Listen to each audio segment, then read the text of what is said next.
Hello, everyone. This is Chrononauts, a science fiction literature history podcast. I'm Gretchen, joined by my co-hosts, JM and Nate. This is part of our episode looking at works of medical experimentation from the late 1800s. This segment is about Edward Page Mitchell's The Man Without a Body. Check the previous segments for discussion on the works Moreau's Under the Knife and The Island of Dr. Moreau, Ross's The Vivisector Vivisected, and Morrow's The Monster Maker. Edward Page Mitchell has become quite a podcast regular. We've covered multiple stories from him in the past, including the stories The Clock That Ran Backwards, The Tacky Pomp, and The Ablest Man in the World. The first mentioned story can be found way back in the 6th episode of Chrononauts. The one we'll be looking at tonight, though, is The Man Without a Body, which appeared in The Sun on March 25th, 1877. And I think this is another hit from Mitchell. Absolutely, yeah. And with everything he writes, he's astoundingly ahead of his time, ridiculously. You would almost think that this was like a 1940s, 1950s story if you didn't know better. Yeah. It almost feels like a parody of a genre that doesn't exist yet, which it's always cool to read. There's obvious comparisons to other Severed Head stories we did, like the Carl Grunert and Bellieb stories a while back. But yeah, I really like this one, like pretty much everything else we've done by him. Yes, yeah. I think this is... he always manages to have... he just knows tropes that aren't tropes yet. I don't know how he knows that. Yeah, if there's evidence for time travel, I think it's in the Edward Page Mitchell stories. Yeah. Really just an incredible set of science fiction stories across the board. It's not like with Mary Shelley where we have an early story that does one thing. He has almost every modern science fiction idea crammed in these little newspaper pieces from the 1870s. It's early on, but he's not drawing attention to it. It's so upfront and yet honest and not trying to be like, hey, I got this new awesome thing. Don't you want to hear about it? It's weird. Reading this guy is interesting because in the collections that you can get online nowadays, not all the stories are science fiction stories, right? Some of them are weird, supernatural. A lot of them have the journalistic feel that especially the precursor to this one had. Soul Spectroscope, yeah. Yeah. They have that journalistic feeling to them. He's writing for the New York Sun, and I don't know, he's like a tabloid guy almost. There's at least one more story I want to do at a later time where I think that's really interesting and cool. It's been interesting reading so many Mitchell stories and kind of thinking, where would they fit in my ranking of Mitchell stories. I think this is not as high as some because it just doesn't have the emotional feeling that some of those stories have. Like The Clock That Went Backwards has this kind of gut-wrenching emotionality to it that he's somehow able to convey. And The Senator's Daughter is kind of like that too, and that's one that I've read that I want to talk about in the future. But then he's got the funny stories like The Tacopomp. There's this weird professor who's doing something strange, and it's very tongue-in-cheek and kind of goofy, but fun. And I don't know, I guess The Man Without a Body is a little bit like that kind of story. It definitely fits into the comic mode, for sure. Even though it used this grotesque horror imagery in a comic way that, again, feels very ahead of its time. Yeah, when we get to one part of the story, it definitely reminds me of some later works that are a little more irreverent. Sure. I really, even though this isn't my favorite Mitchell story that I've read, I think it speaks to how well his writing is that it's still really great. He just is consistently a really good writer. He is, yeah. And once you read a bunch of his stories, he has familiar beats and pacing. This definitely fits his comic, almost newspaper style of exposition. The way the plot unfolds, the way the reveals are, and the callback to a previous story that would have appeared, I guess, in the last issue of The Sun or a couple issues prior, where we get a description of the professor's inventions, kind of as an offhand reference here, but they're described in great detail in the previous piece, which is an interesting tie-in to the recurring character. Yeah. Should I get into the story? Yeah, definitely. It's an interesting piece all around, I think. Like with a lot of Mitchell, there's really a lot to get into with this. Yeah, I mean, even though there's like a central sort of idea, there's still a lot of other concepts that he somehow manages to explore in this really short amount of writing. Yeah. The story begins with the narrator in the Arsenal Museum in Central Park coming across a glass display of mummified heads. One of the heads in particular has a certain draw for him. Although its nose and eyes are missing and its skin is shriveled up, revealing its teeth, he finds that it still has character. He also feels that there is something familiar about it, as though he's seen it before. While alone in the museum, a year since he'd first been aware of and fascinated by the head, it winks at him, twice, indicating its intention to speak with him. Curious, the man walks over to the display and opens the glass it sits behind, for which the head thanks him. It has been a while since he's had fresh air. The narrator asks how it feels to live without a body, and the head laments that he would give anything to be able to move, that a man of science such as himself should be able to walk if even the birds on display around him, creatures of no ambition, have the legs to do so. Upon hearing the head's love of science, the narrator places him as Professor Dummkopf, a scientist renowned for his many achievements, including his success at bottling music, photographing smell, and freezing the aurora borealis, which are all just very quickly just there. Like, he just name drops those things and moves on. Yeah. Professor Dummkopf. Yeah, Dummkopf is good. It's a great German insult.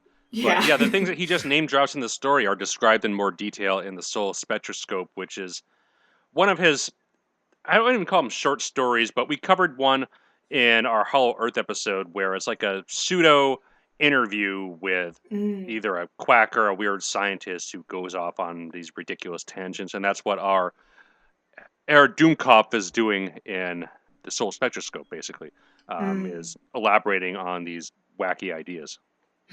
The professor tells the narrator, though, that these were minor compared to his final discovery, which also ruined him. He wants to tell the narrator more, but the museum keeper returns at that point, so the narrator scrambles to shut the glass display and move away from the head. The next time he returns to the museum, Dummkopf tells his story of his invention, the telepomp. Not the tachypomp, mind you. No, it's quite different. Yes, very different. He starts by revealing his discovery of transmitting sound through electricity and his invention of the telephone. The narrator says that was recently accomplished by another scientist. Yeah, what a grim oversight. Yeah.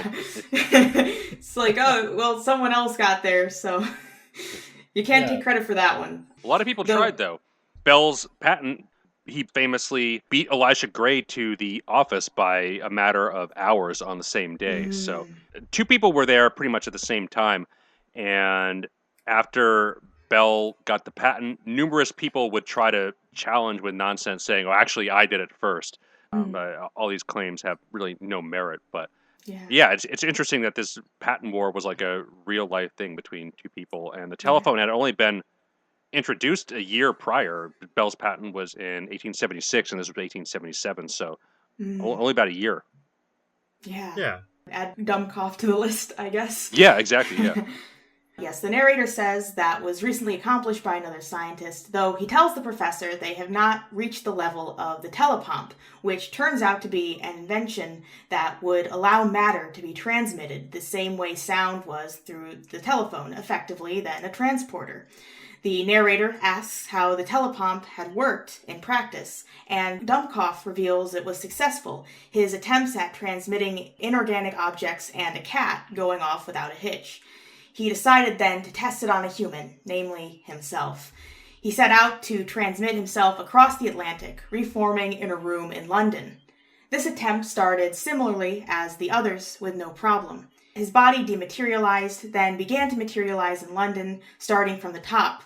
However, as the process of materialization reached his neck, it stopped. He explains to the narrator that he realized his error, having not replenished the cups of the battery of the telepomp. Without the sufficient electricity, the rest of his body was unable to reappear.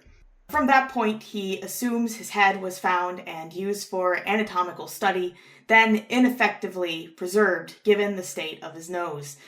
The narrator wishes to do something for the professor, to which he responds he is resigned to his fate, though when the other man begins to take his leave, Dummkopf asks if he could possibly be taken out for a walk. The narrator agrees to help and returns to the museum later, hiding himself until after closing time. He then takes the professor's head from the display, connects it to the body of one of the large birds on display, gives him the glass eyes from an exhibited lion, and dresses him in a blanket and walking stick. They emerge from the museum, walking arm in arm. And I love that image. Yeah. I love that final paragraph. Yeah. It's so good. It's so whimsical. Yeah, it's such Edward Page Mitchell, too. Like, Yeah. He writes great scenes like that with these ridiculous images that he nails the comic thing really, really well. And I think the story is exceedingly good at doing that. Yeah. And I think it's a really good choice to end on this image when it comes to our texts we've read tonight. Because, all of the others, it's like we've had these horrible monstrosities, these horrors that we're supposed to, fear or feel bad for or something. But this is such a nice image. Like, they're just walking together outside, arm in arm. I think that's very sweet. Having a pleasant time in Central Park, I'm sure the weather is lovely this time of year. I'm sure New York in 1877 was a lot cleaner and quieter than it is in 2024. So, a nice, pleasant night out in the town. What it really reminds me of is something from, a surrealist text. I could see Leonora Carrington doing this. I could see this as, an exquisite corpse. Totally. It's so good. Yeah. And I think Mitchell is really good at taking this grotesque horror imagery. I mean, we've seen previous stories, well, I guess not previous because they came decades later, but we talked about them previously on the podcast, like Professor Dowell's Head, where he gets into, what a horrible feeling it is to be a head trapped in a jar. It feels like you have an itch you can't scratch. You get anxious and nervous and all that. But here it's played up as a comic situation. Yeah. And he's just great at this kind of writing. He does it really well. All the jokes land. It doesn't feel awkward at all. He's a natural at this, really. Yeah. Yeah. Dad could have been dead when it came through. There probably shouldn't have been any life. But at the same time, it could have been a lot worse. He could have been in the teleportation chamber with a fly, and the fly could have mingled with his DNA and created some kind of terrible hybrid that was mostly fly, and that would be bad. I don't know. This is not maybe as bad as that, but at the same time, we don't know how his head survives. It just does. And Professor Dummkopf. So at first I was checking to see if he was in the Taka Bomb story, but that wasn't him. He really likes Dummkopf. That name is very popular for him. It is a very good German word. It is. But certainly there were large waves of German immigrants in the United States around that time to the Midwest in particular. And it's an amusing touch. And again, very ahead of its time with a lot of ideas here. So what we have here is our first described transporter accident. Yeah. It's pretty incredible. The stuff that Star Trek is made of. Yeah. I wonder if the next story we read by him is going to have a character named O'Brien in it. This feels like something, sadly, that would happen to O'Brien. Yeah. Yeah. I mean, the teleporter thing is just kind of crazy advanced.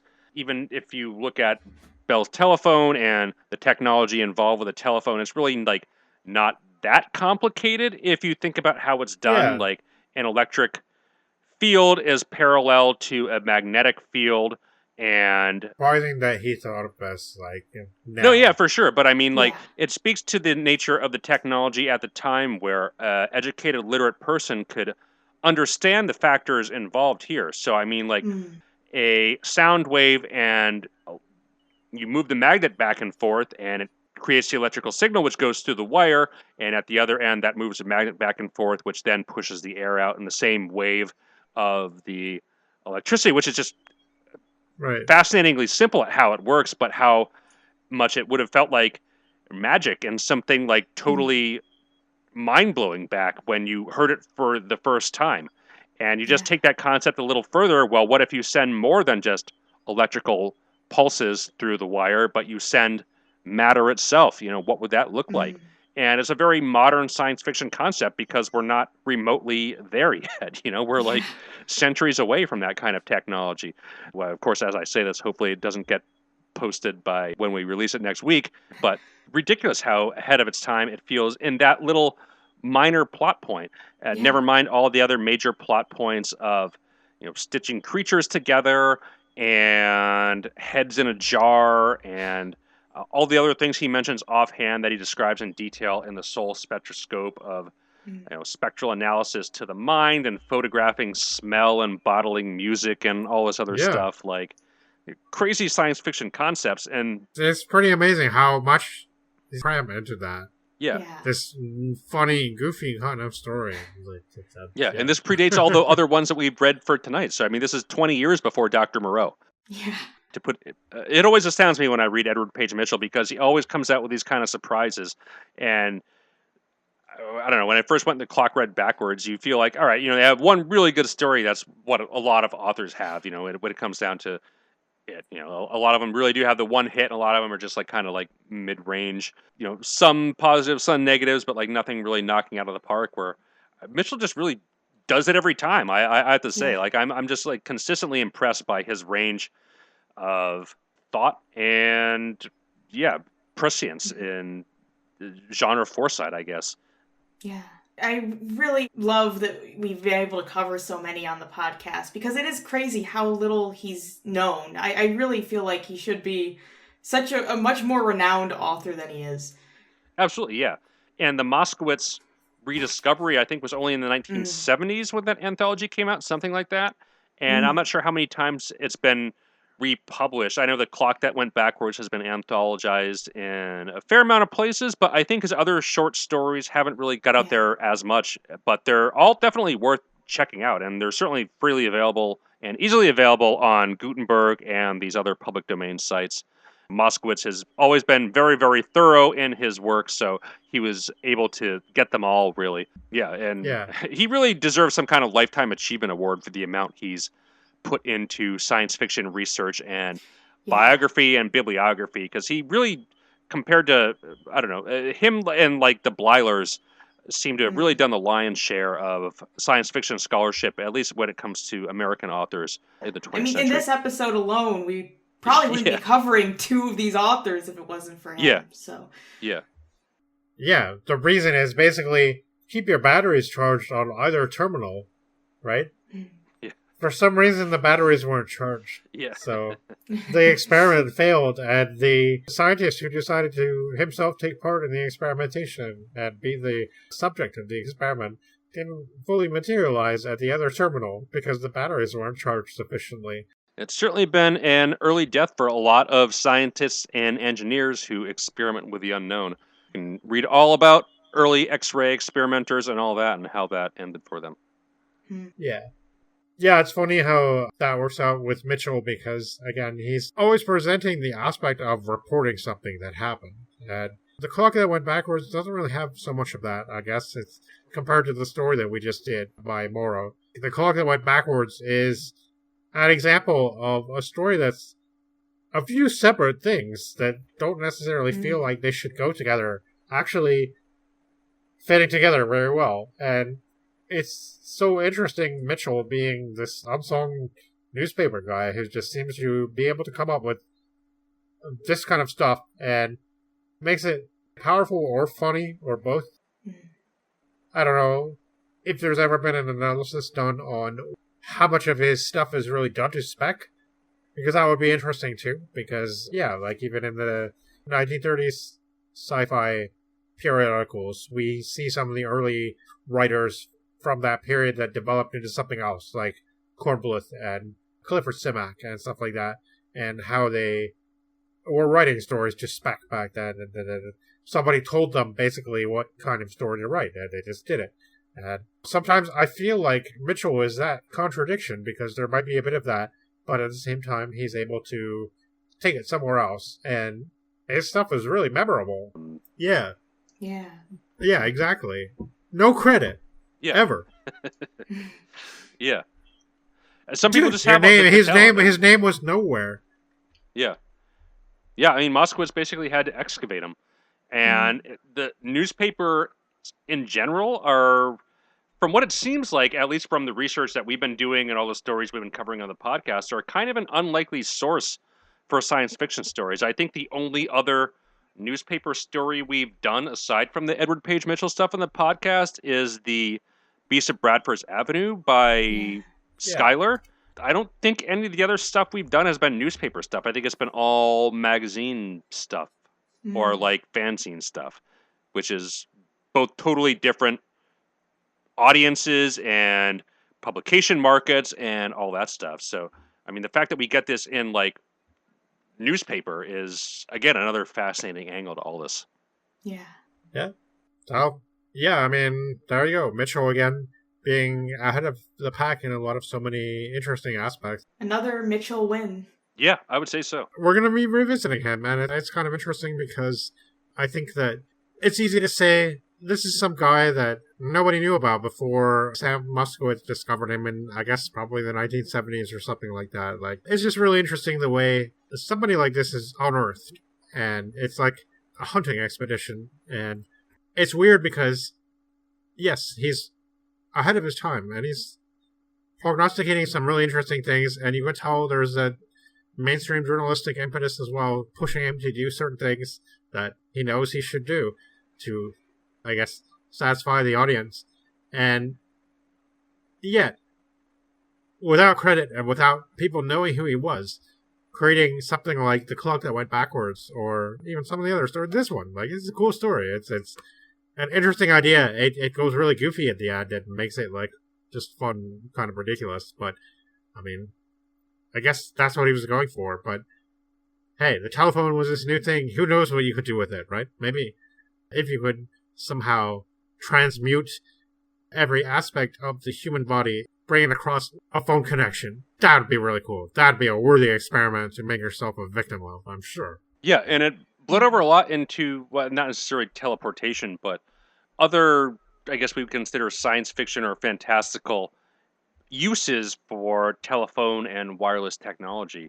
So there were a lot of people who tried to build spirit telegraphs to contact the dead by wireless. Oh, yeah. I think Arthur C. Clarke, and I can't remember when it was published, but he has a story about, like, the phone network that we have set up around us, developing intelligence. And obviously, it's a pretty common concept that you see a few times, right? But I don't know. Here, it's like, yeah, we can use that to do more than just conversate. Have conversations. We can somehow reduce human physical patterns to nothing but sound waves and transmit them over the telephone. And it'll take a while, and the battery on the other side of the terminal will have to be definitely fully charged for it to work. But, yeah. So, this one failed, and this guy was a head without a body. He's not just a man without a body, he's a head without a body. It'd be one thing, like the Man Without a Body title suggests that he should be non-corporeal. Yeah, it does, yeah. But, yeah, that's not the way it is. Yeah, great severed head story. There's, yeah. A couple of other Mitchell possibilities for the future. Yeah. To me, the Mitchell phenomenon is really interesting. It's hard to know what to make of it, and we'll never have more biographical information, so it is what it is. I just have to speculate. Yeah, I recommend basically either of the seemingly well-available Mitchell collections, where you can find a lot of his short stories. Certainly didn't write anything very long, because his stuff was all, I guess, part of the New York Sun, and... Yeah, Tacky Pomp was published elsewhere in Scribner's, but everything else was in the Sun. Right. A really interesting figure, and, I don't know. Moskowitz, I guess, discovered him, and not much... There's not much information about what kind of person maybe Edward Page Mitchell was, but we did talk about it in the original episode where we discussed The Clock That Went Backwards way back in, I think it was still 2020, wasn't it? Yeah, so, maybe I have to check the date, but yeah. So, A while ago. We'll come back to him, and we'll come back to his forward-thinkingness, but for now, I think we should probably discuss what's happening next time on Chrononauts. And we've decided that because short stories are such a monumental part of the science fiction landscape, and I think that generally applies to a lot of genre fiction. I personally would say, for example, that for horror stories, the short story is the best format that is possible, and you should be able to read it in one sitting. That makes it more effective. However, the point being that we all love short stories. We all love reading them. We all love talking about them. And it's the perfect venue for a lot of this kind of stuff that we do on the podcast. So we've each picked 2 short stories.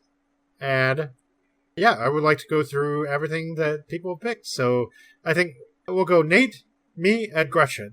Because I think that's the kind of chronological approach. So, Nate, why don't you tell us first what the stories that you picked for the next podcast episode are? Sure. So I picked something old and something a little bit newer, both from places we've been before on the podcast, but not really that much. So for something old, I picked Kailash Chunder Dutt's, a journal of 48 hours in the year 1945, which was written in 1835.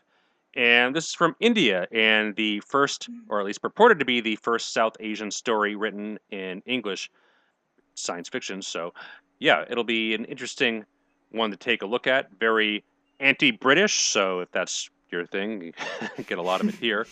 But for something newer and from Japan, I picked Sakio Kamutsu's The Savage Mouth from 1979, which was translated by Judith Merrill, who we talked about last time. This is going to be a very grim and intense horror story, so if you like some of the stuff that we did tonight that's over the top and want to listen to us talk about something that's going to be even more over the top, I think you'll have the opportunity to do that next month. Cool. Yeah, I'm definitely looking forward to reading both of those. I think, honestly, the idea of doing these kind of short story episodes has been really appealing to me. I think that this is one of the greatest forms that the genre can give us, and I've really wanted to talk about some. Now, because I'm next, I will say that because this is our first Short Stories Host Shows episode, I don't want to make it seem like I'm picking these stories because they're my favorite short stories. I really like them, but there's so many to choose from, and so many favorites, that there's no way that I can ever take that approach. I'm going to talk about the 2 stories a little bit that I picked, but I don't want to make it seem like there's going to be many more of these, basically, I hope. We're going to cover a lot of ground, and I'm sure I will have many stories in the future that I will be choosing. But the 2 stories I've chosen, the first one is The Brighton Monster, and the name of the author is Gerald Kirsch. Gerald Kirsch is a favorite author for me. I really like his stuff. Interestingly, this is one of Harlan Ellison's favorite writers, and he'll be coming up in just a few minutes. But I will say Gerald Kirsch wrote a lot of novels and short stories, and from what I've seen of his novels don't really fit into something that would be amenable to the stuff that we cover on Chrononauts, but they're really excellent, awesome depictions of the seediness of, I guess, London life and life in, I guess, the underground clubs of England in the 1930s and 40s. And there's a lot of really cool crime stuff. The movie Night and the City, which was a really cool, weird English noir film from 1950, was based on his book of the same name. And I will say that the book is a lot darker, the book is a lot heavier and more intense, but I definitely recommend watching the movie too, because it's really fun and intense in its way, and got an interesting cast. I guess the way I first heard of him was because of that kind of crime fiction style, and a book called Prelude to a Certain Midnight, which was published in, I think, 1935, and it was one of his early books. So basically, from the 1930s to the 1960s, Gerald Kirsch was writing a lot of interesting stuff. So the story that we want to talk about is The Brighton Monster, which was originally published in the Saturday Evening Post in 1948. And it's a pretty mainstream publication. I think that Kirsch is one of those writers who maybe he had a chance in his time to become popular, but nowadays not that many people remember him. And there's a bunch of anthologies of his stuff that you can get, though. And this story was published 10 years after its publication in the Saturday Evening Post. It was published in Kirsch's collection On an Unknown Note in 1958, and it's been published a few times since, including in the collection Nightshades and Damnations, which I think is one of the newer ones and is probably the easiest place to find this story right now. And it's a really cool story, and I'm looking forward to everybody reading it. My second story, and I have to apologize in advance for picking this. The story is We Purchase People by Frederick Pohl. And we've been talking about Frederick Pohl, and his name keeps coming up, so it's time we include some of his fiction. Now, this story can be found in the Foundations of Fear anthology, which is a follow-up to The Dark Descent, one of the greatest horror anthologies of all time. And the reason I'm apologizing is this story is skin-crawlingly dark, and I don't know, content warnings all over the place. Frederick Pohl is normally a really funny guy. He has quite a sense of humor. Satire is a big part of his fiction, and Nate was talking about reading Gateway earlier, and it's supposed to be one of his more, new wave. It definitely feels very new wave in its approach, yeah. I wouldn't say it's a comic work, but there are definitely comic elements to it, but I would definitely be curious as to how he writes horror, because there are definitely a couple opportunities for Gateway to take a horror direction, and it never really does. So, we'll see how this one goes. Yeah. The story is short, and I will say to you guys, you will be happy that it's short. I don't know, I read this just a bit ago because I knew it was coming up, and I remembered, feeling it was a really powerful story, and we've been talking so much about Pohl, and I'm like, let's put one of his stories in there. Yeah, if you're sensitive, be careful with this story. It's dark, and we've covered stories before with, ribald sexual humor and weird, whatever. It's fine, but in terms of dark subject matter that will make your skin crawl, this story is kind of, I don't know, more forward than some of the things that we've covered so far in the podcast. So if you want to read this, it can be found in Foundations of Fear and other sources. It was actually originally published in an anthology called The Final Stage, edited by Edward Thierman and Barry Malzberg. And that was published in 1974. It looks like that was the first publication of this story. Yeah, it's the 70s. Everything is supposed to be mean and ugly, and I think Gretchen will be talking about a little bit of that shortly. But content warning, everything bad. But if you're willing to deal with that, it's really, really powerful. So we're going to talk about it next time on Chrononauts. Gretchen, what have you got? Yes, continuing in the quite disturbing category here. My first work that I'm choosing is I Have No Mouth and I Must Scream by Harlan Ellison, which is a work that I read quite a while ago. It's been several years since I first read it, and it's been on my mind since a friend of mine recently read it, and I've been thinking about it a lot, so I thought I'd choose it. But also I thought it would be interesting to talk about some of the adaptations that have come out, specifically the video game and also the radio broadcast of it. So that's the first story, and the second story I decided on is one I just recently read for the first time, and that is The Girl Who Was Plugged In by James Tiptree Jr., which I just thought was really an interesting work when I was reading it, and I thought it would kind of be interesting to look at both that and the background of Tiptree. Cool, yeah. So I'm glad we all picked one really unsettling story to read. Yeah. So, will be a fun episode next time. Really, really looking forward to it. One thing I do know, though, is that the beast folk are out there demanding to be let in. Demanding that I provide them with alcohol. Else they'll tear me limb from limb. So I better accede to their requests. So everything should be fine, I hope.